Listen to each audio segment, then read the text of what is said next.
Hey everyone, ready for some hot off the presses election analysis? Always. Well, on November 29th, Ireland held its general election. And it was a big one. Yeah, it looks like we could be seeing some major power shifts. Definitely. But right now, things are still pretty unclear. Lots of votes to count. Exactly.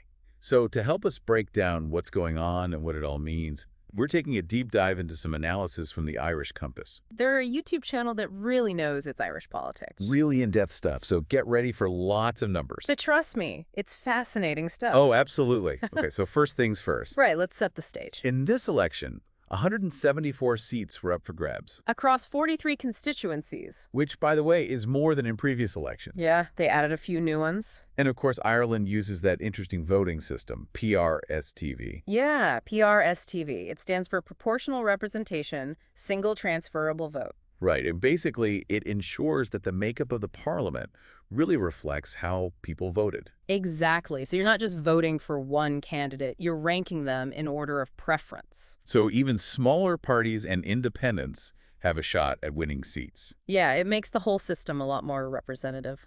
I like that.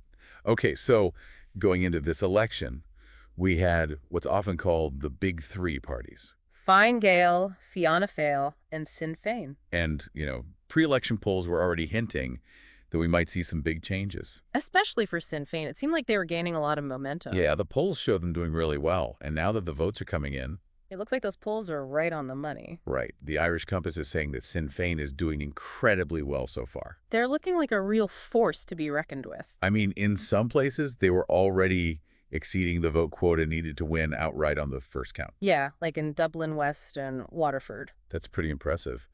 So what do you think is driving this surge for Sinn Fein? Well, the Irish Compass suggests that their appeal is broadening. Well, in the past, they were seen as more of an urban party, Right. but this time around, they're gaining traction in rural areas as well. Interesting. So their message is resonating with a wider range of voters. Exactly. It seems like they're connecting with people across the country. Okay, so Sinn Fein is definitely one to watch in this election. For sure. Now, what about Fianna Fáil? How are they doing? It's a bit of a mixed bag for them. In what way? Well, they're holding on in some of their traditional strongholds, like Cork South Central and Kildare South. Okay. But they're also facing some tough challenges in other areas, like Donegal. Where they were expected to lose some ground. Exactly. Well, it sounds like they're trying to adapt to this changing political landscape. It seems that way. Okay. And what about Fine Gael? They're having a rougher time. Yeah, I was getting that sense from the results. The Irish Compass's analysis shows that they're struggling to keep up, not just with Sinn Fein. But with independents, too, right? Yeah, particularly in places like Dublin Midwest. So it really does seem like voters might be moving away from those more established parties. It's a trend that we're seeing in a lot of countries, actually. It makes you wonder if this election is a turning point for Irish politics. It really does. With Sinn Fein gaining ground and Fine Gael facing setbacks. Yeah, it could be a sign of things to come. Well, and it's not just about the big parties either, right? Absolutely not. Independents and some of the smaller parties are also making their mark in this election. They are, for sure. Independents are still very strong, especially in rural areas. Right. And parties like the Social Democrats and the Greens are picking up seats as well. Which suggests that voters are paying more attention to specific issues. Exactly. It's Yeah. not just about party loyalty anymore. It's about finding candidates who align with your views on the issues that matter most. Exactly. And speaking of issues, voter turnout was really high in this election, It was. which suggests that people are really engaged and invested in the outcome. Definitely. And the Irish Compass suggests that this high turnout is driven by concerns about issues like housing, healthcare, and the rising cost of living. Yeah, those are things that are impacting people's everyday lives.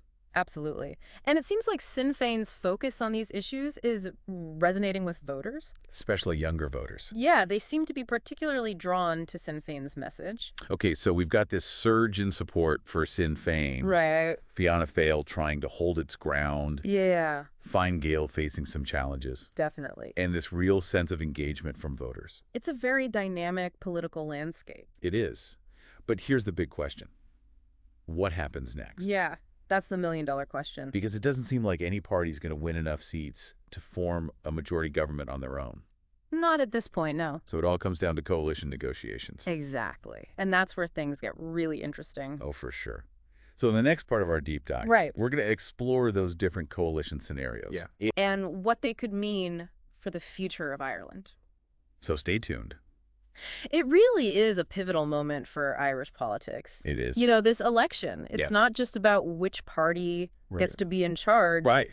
Form a government. I see what you mean. It's really about the direction the country takes Right. on all those big issues we've been talking about. Housing. Housing, healthcare, the cost of living. It's about people's lives. Exactly. It has real-world consequences. Huge consequences for people. Absolutely. Okay, so let's play this out a little bit. Okay. Let's say Sinn Fein manages to form a coalition. Right. They get enough support from other parties. They become the leading party in the next government. Right, they get to lead the government What kind of changes could we realistically expect? based on their platform, I mean. Well, they've certainly campaigned on a platform of change, They have, yeah. particularly when it comes to social and economic policies. Right, that's been their focus. They've talked about things like increasing investment in public housing, Okay. expanding access to health care, Right. and tackling the cost of living crisis head on. So potentially a more active role for the government in addressing these issues. Yeah, I think that's a fair assessment. Okay. They're essentially arguing that the current system Right. isn't really working for everyone, It's not delivering for everyone. and that more needs to be done Right. to ensure a fairer distribution of wealth and opportunity. Interesting. And this message seems to be resonating with a lot of voters, It does. especially, younger generations. Right. Those who are feeling these issues the most. Exactly. They're the ones who are feeling the pinch. The ones who are struggling to get by. Absolutely. It There's is a real sense of urgency, Yeah. especially among those younger voters. Absolutely. It feels like there's this growing frustration Yeah. that those traditional parties Yeah. haven't really done enough Haven't delivered on these issues. to address these issues. Yeah. And they're looking for alternatives. Right. They're looking for something different And Sinn Fein is positioning itself as that alternative. as the party of change. Exactly. But let's be realistic here. Okay. Even if Sinn Fein wins, Right. Even if they come out on top. even if they form a government, Yeah. it's not going to be easy. No, governing is never easy. Right. There will be challenges, Absolutely. compromises. For sure. It's not just going to be smooth sailing. No party gets to implement Right. their entire agenda without having to navigate the complexities of politics. Absolutely. Governing is all about negotiation It is. and finding common ground. Right. Give and take. And Sinn Fein will have to learn to operate within those constraints It will. if they want to achieve Real change. meaningful change, yes. So it's not just about winning. No. It's about what happens after the victory. Exactly. How they actually turn their vision into reality. It's about governing. It's about getting things done. Absolutely. It's about making those tough decisions. Okay, so let's shift gears a little bit. Right. Let's imagine a different scenario. Okay, I like where this is going. What if, What if? against all odds, Yeah. we see another Fianna Fáil and Fine Gael coalition? I mean, it's happened before. It has, yeah. It could happen again. It's not impossible. How would that impact these key issues? Well, both Fianna Fáil and Fine Gael, Yeah. they've historically leaned towards a more centrist approach. Okay. They've prioritized fiscal responsibility Right. and maintaining a balance between the public and private sectors. A more moderate approach? You could say that Okay. they argue that their policies have brought stability Okay. and economic growth. But they've also faced criticism Yes, they have. for not doing enough to address social inequalities. Right, that's been a common criticism. That maybe their approach hasn't helped everyone equally. Exactly. They've been accused of favoring a top-down approach. That hasn't really reached Right. those who are struggling the most. The ones who are most in need. Absolutely. Okay, so essentially, Yeah, a continuation of the status quo, it could be seen that way. but with a growing number of people Right. saying, hey, we need more action on these issues, Yeah, there's a growing chorus of voices. demanding change. Demanding more, yeah. Okay, so Yeah. it's a tough spot for those parties It is. if they do form a government again. They'll really need to show Yeah, that they've heard the message. that they're listening to the people. Exactly. They're willing to adapt. They need to show that they're willing to change. They're willing to do things differently. Absolutely. Okay, so it's a real test for them It is. to prove that they can address these issues. And that they're serious about it. Okay, so we've talked about Sinn Fein. Right. We've talked about the possibility of another Fianna Fáil and Fine Gael coalition. Yeah. But what about the other parties? Yeah, what about them? The independents? The smaller parties. What role could they play in all of this? Well, their role could be absolutely crucial. How so? Remember, it's unlikely that any party is going to get a majority on their own. Right, they're going to need to form coalitions. Exactly, and that means those smaller parties and independents, Yeah. they have a lot of leverage Okay, I see. in the coalition I negotiations. see what you mean. They basically become kingmakers. Because they have the votes Exactly. to swing things one way or the other. They have the power to influence the political landscape in a big way. Wow, so it's not just about the big players anymore. No, not at all. Every vote, every seat, Every single one. it all matters It really does. in this whole coalition building process. This election shows how much Irish politics is changing. It does. It's becoming more fragmented. More diverse. More voices are being heard. It's a good thing. And that means every voice has the potential to make a difference. I like that. It's like a political jigsaw puzzle It is. with all these different pieces. All these different parties and It's independents trying to fit to together. form the next government. And our listeners, Yeah, they get a front row seat they do. to watch it all unfold. And it's not over yet. No, not by a long The shot. negotiations, Yeah, the compromises, the deal making. all of that is still to come. It's where the real drama happens. Yeah, absolutely. Well, we've laid out the different scenarios, We have. but we need to take a quick break. Okay. But when we come back, Right. we'll dive even deeper into those coalition possibilities. We'll explore what they could mean for the future of Ireland. So stay with us. Okay, so we're back. Back and ready to dive into those coalition possibilities. Like we're watching a political chess match. Absolutely. With all the players making their moves. Trying to outmaneuver each other. Exactly. So, expert speaker, Yes. walk us through those different scenarios. Okay, well, let's start with Sinn Fein. They've got the most momentum right now. Yeah, they're in a strong position. But to form a government, Right. they need to reach that magic number. 88 seats. 88 seats, that's a majority in the Dáil. Right, and they're not there yet. No, but they could get there by partnering with some of the other parties. Like who?